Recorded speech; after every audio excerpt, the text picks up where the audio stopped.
Hello, everyone. Welcome to Worldly Things. This is a Worldly Top 10 list, and I'm your host, Killarchark, and today we'll be viewing the top 10 Battlebots of the 2018 season of the revived Battlebots series. But before we begin, I would like to thank the ABC channel and the Discovery channel for having provided us with the reboot seasons of BattleBots, so many new generations, including me, would be able to watch the entertainment that a majority of the grown-ups that raised us have watched. And I would also like to thank the Hexbug Toy and Robotics Company for creating the merchandise based on a hit TV show. Oh, and the example would be the Hexbug Tombstone remote control. Comes with its working horizontal bar and real working wheels, as well as this Witch Doctor here with its vertical spinning disc bar. And of course, it does actual battle damage. And I would also like to thank BattleBots Wikipedia and RoboGames Wikipedia for the vital information I've got on to this top 10 list to help me decide what I think are the top 10 BattleBots of the 2018 season. And a final mention of thanks would be battlebots.store.com, and it is a new category website that battlebots.com has come up with to allow many people to purchase many merchandise, such as shirts, accessories, toys, and even the bot cams they use for those close-up encounter videos in some of their BattleBot matches. And they have a lot of cool stuff. You can even get like ball caps, calendars, and even coffee mugs if you wanted to. Ooh. It's definitely good. I definitely recommend checking it out. So, let's start off with the first honorable mention of the top 10 list. Honorable mention number 1 goes to Bombshell. Well, and he's been battling since the second reboot season in 2016 and has finished off the 2018 season. All of its whole career, it scored 5 wins and 7 losses in its 12 matches. But out of 4 wins, they were knockout hits, which is pretty impressive. And I'll even zoom in on the stats for you to help see. Let you look at it for a moment. If you want, you can pause the video to see better. And right here we have a picture of the current Bombshell model of 2018 with their team. I believe they're called Team Corps. I can't really remember. Chaos Corps. Team Chaos Corps, that's what they are. And this is their concept picture of Bombshell from its original appearance. It was nicknamed the Swiss Army of all BattleBots because it had 4 different weapons it could be attached with. So right here is its main component, and without any weapon attachment on there. Its wheels too. And right on the far right here is a forklift. attachment, supposedly to help get under opposing robots, then lift them up. Then right back here is the classic wedge and spinning disc attachment, which has been pretty good in case the weapon stops working and it still has a wedge to help fight. Then right over here we have the horizontal spinning bar arm attachment, which in 2016 wasn't at all effective against Tombstone. And last, and possibly the least effective of all its weapon attachments, is its hammering axe. And like I said, it hasn't been that effective. Like, this robot has done surprisingly well in 2016, being able to end up being runner-up of Season 2 and having to lose to the 2016 champion Tombstone. And this is mainly due because they use the horizontal spinning bar attachment, which they predicted it would bust its drive chain once the bar would hit it, but they were probably millimeters off, because he got shredded by Tombstone. But however, they did redeem themselves. Even though they didn't score that many wins, they did end up becoming the 16th seed of the recent 2018 season. And they only been in this configuration right up here, the wedge and the spinning disc, which has actually been a good idea because right away they were put up against Tombstone and they actually beat him. But soon they went up against Lockjaw and lost. But and this is why he's like the #1 honorable mention, because he has done excellent KO percentage in their wins and has been able to become famous for their multiple weapon system and being able to take out Tombstone very early in the game. So, moving on to honorable mention number 2, we have Hypershock. Now, this team leader and driver of Hypershock, which is the middle guy right here, he was given the 2016 award for Best Driver of the Year. And this is the current model of Hypershock. I'll zoom in a little bit. Oh, that's as close as I can zoom in. But it has 2 black vertical spinning discs, which are pretty deadly. And as you can see, it has like some lifting arms on there. But this year it hasn't performed well. Well, really. But right above their team pick is its original Hypershock design. And it was actually done pretty decently well. Oh, and they first debuted in 2015. And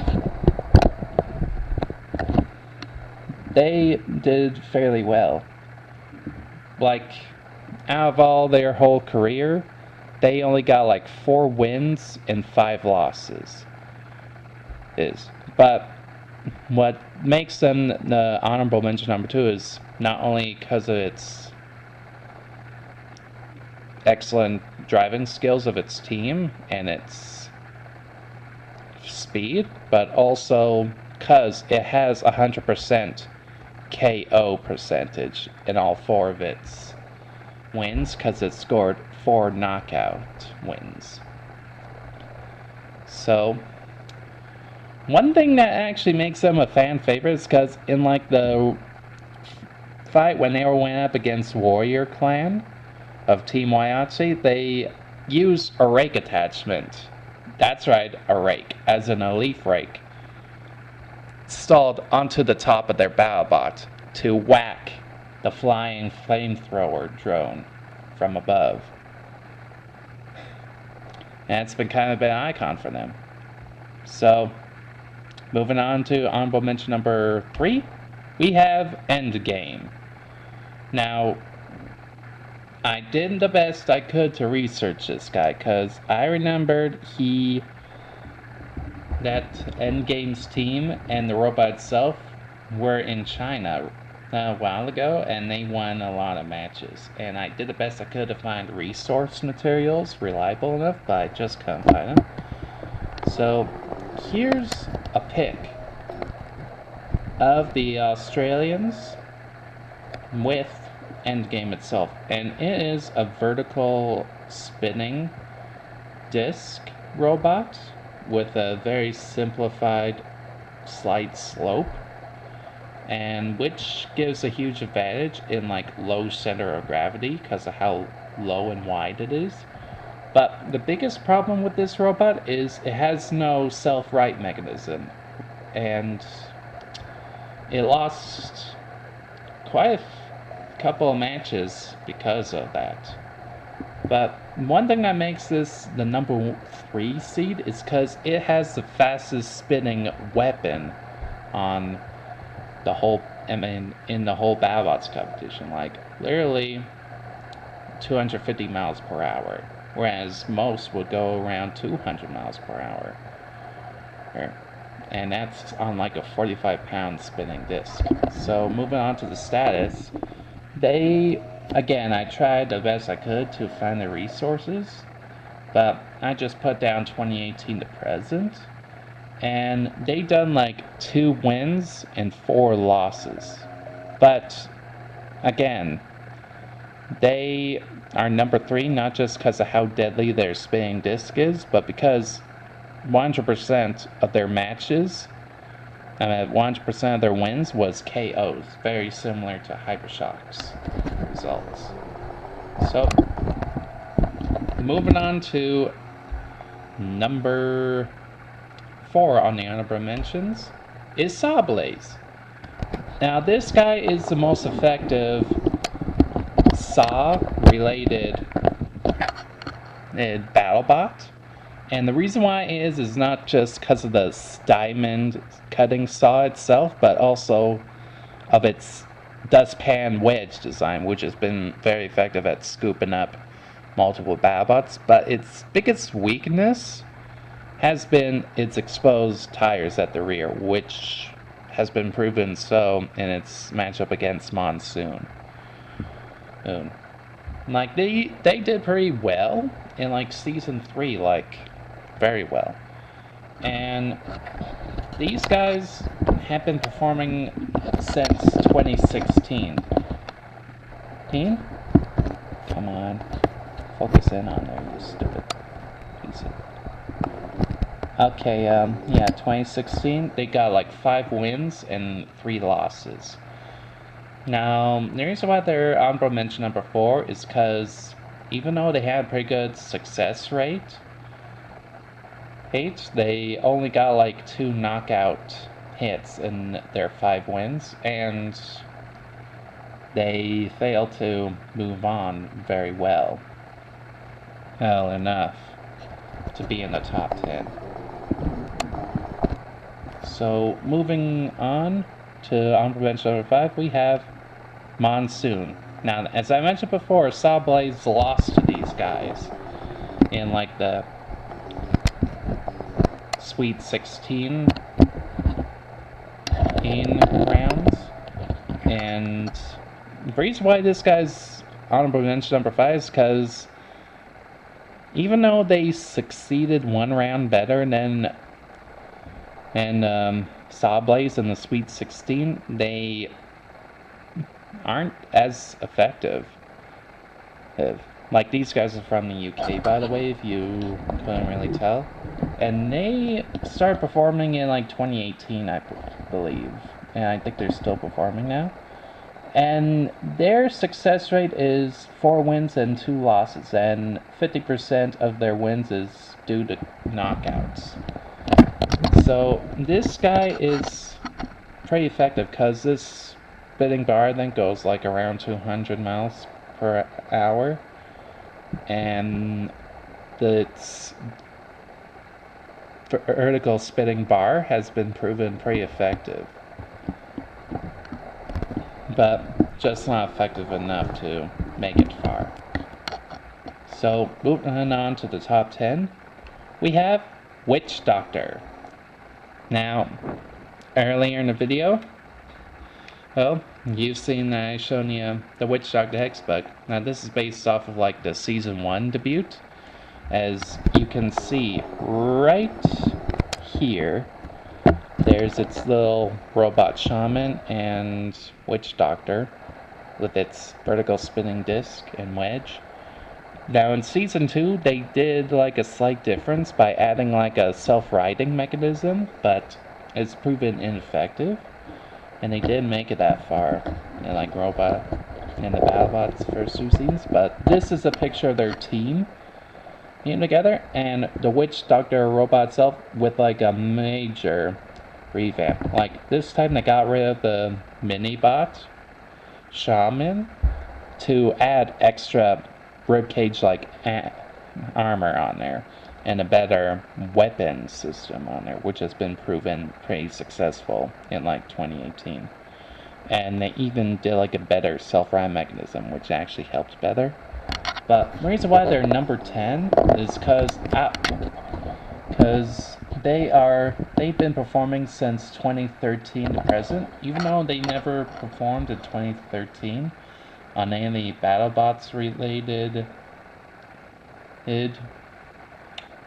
games. They did participate in the Robo games in like their prototype rounds, and out of all their 18 matches in both Robo games and Battlebots, they got 9 wins and 9 losses, so 50-50.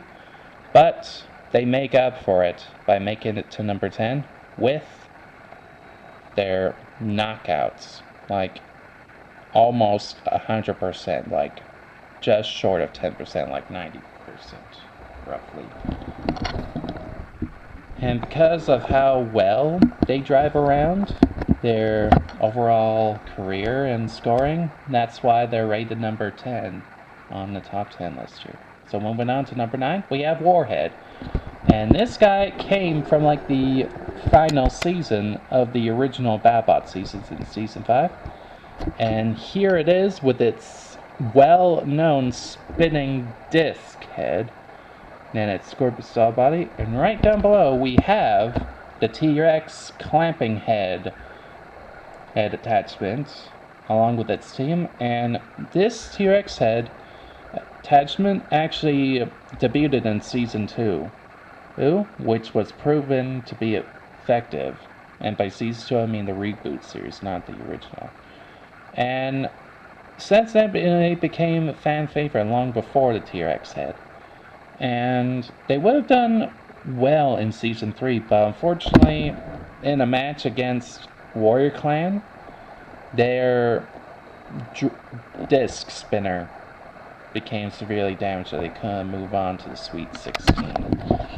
But overall, their career-wise, oh come on, focus in and out. Come on. Oh, there we go. Okay, they've been performing since 2003, and they're still performing. Okay. And out of all their 16 matches, they got 11 wins, 5 losses, and 6 of them were knockouts. That's in their 11 wins.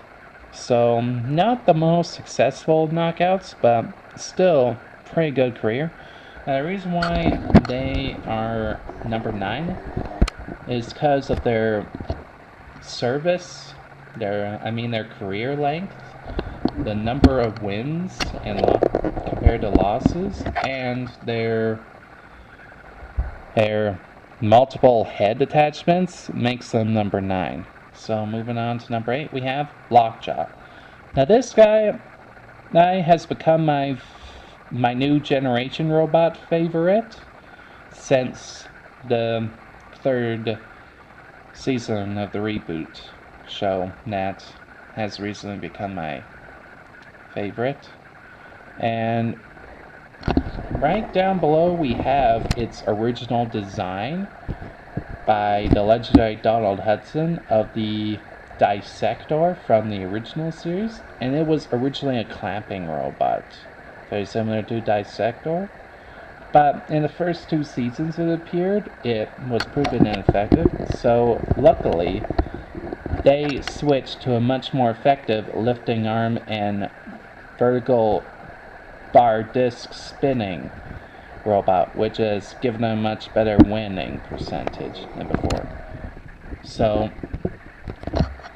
this robot has been performing since 2015. It's gotten like 7 wins and 6 losses, but it is number 8 due to the fact of its 5 KOs and its 7 wins, but also because of its versatility and its driving skills in the hands of a pure legend of Donald Hudson. So moving on to number 7, we have Whiplash. Now these guys have been in the Robo games since 2015, and this guy, like Lockjaw, is very versatile. Big difference is it's got one arm, and on the end of the arm it's got a wedge and a disc spinner, which has been proven very effective. And they've done very good, fairly good. Even make it up as far to the semifinals in the current season that just finished up. So again, 2015 to present, 11 wins, 6 losses. And so they got 8 knockouts, and that is a lot better than Moorhead, if you ask me. So, the reason why it's number 7 is because its versatility, how well it did in the recent season, and its number of knockouts versus its total wins. So, moving on, we have Yeti. Now, this guy debuted in the 2nd season of the reboot season, and the reason why he's number 6 is because he is quite a monster. These guys coming from Alaska, and it's got a really big drum spinner and versatile arms, similar to like the new Lockjaw.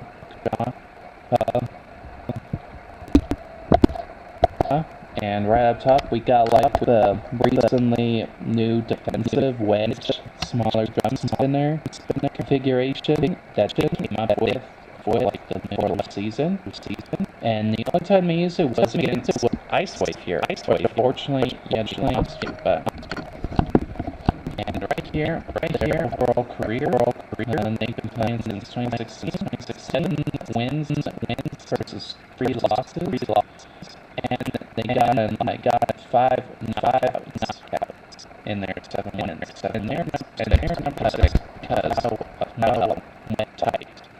Their knockouts and total wins and total very few losses got them good. And because of how effective pure offense is.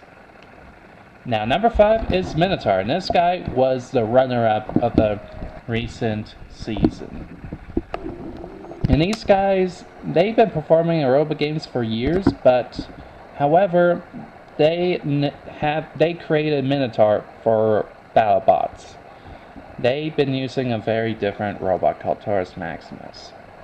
And overall, it's performed since 2016, but it has 10 wins, 3 losses, and 7 knockouts. But the reason why this is number 5 is because not only are they notable for being very successful in their wins and KOs, but also because of their years of experience. Like, these guys are from Brazil, and they've been doing this robot-fighting business for years. I mean years. They grew up watching the original show. And so now moving on to number 4, we have Bronco. Now this guy has been given the name the most powerful flipper ever. Like in the first 2 seasons, it had like a 6-wheel configuration, but in Season 3 now, they got rid of a pair of wheels to give it more lightness, I guess. And they actually have like a special, in some matches against disc spinners, they have like special rib-like attachments to keep the spinners away from the wheels. And this, in Season 3 also, they increased the flipping power of Bronco by like 30%. And believe me, they can send Battlebots over 12 feet in the air. And it's been performing since 2015. And by the way, the team that runs it has been in like the original series. 11 wins, 4 losses, and 9 KOs. And this is the reason why it's number 4 in my opinion, because of its success rate in KOs and wins over its losses, but also because it is the most powerful flipper in the whole game series. Okay, so moving on to number 3, we have Sun Watch, and this is my personal favorite from the original TV series that is currently still battling. And right there we have its original crawler bot engine, which it used its Season 3 debut, and here is its current modification in its smaller wheelie situation. Now this guy, he's been performing since 2001 in the 3rd season, and it's currently been on, and 14 wins, 7 losses. Not the greatest win and loss ratio, but get this, 12 knockouts. And this bot is the only full-body spinner to have won a championship, and that is in its debut season. And that's why this robot's super effective, and being number 3 in my opinion. Moving on, number 2, we have Tombstone. Tombstone here, he debuted in 2015 under the name Tombstone, but years before it was debuted as Last Rites. And this guy is literally the most destructive robot in this show. And just look at that horizontal disc spinner, super effective. Like, performing since 2004 and present, 24 wins and 4 losses, and 15 wins are from knockouts. And this is why it's number 2. And also, this guy is the champion of Season 2 and the runner-up of Season 1 of the reboot series. And now, for the moment you'll be waiting for, the number 1 Battlebot is Bite Force. 2015 champion and 2018 champion of Battlebots. And right up here we have the original clamping design, which I think was alright for the name Bite Force, but Season 2 onward, they switch it to a vertical spinning drum mechanism, which I think doesn't deserve the name Bite Force. Right up here we have 2015 to present, 15 wins and 1 loss and 10 KOs, and overall that is why this bot is number 1. I mean, bots rarely have that much success rate. Even though this guy did poorly in Season 2, it made up for it in Season 3 and 1. And there you have it. That is why all these bots deserve to be on top 10 list. I am your host, Killer Shark. This has been Worldly Things. Have a good day.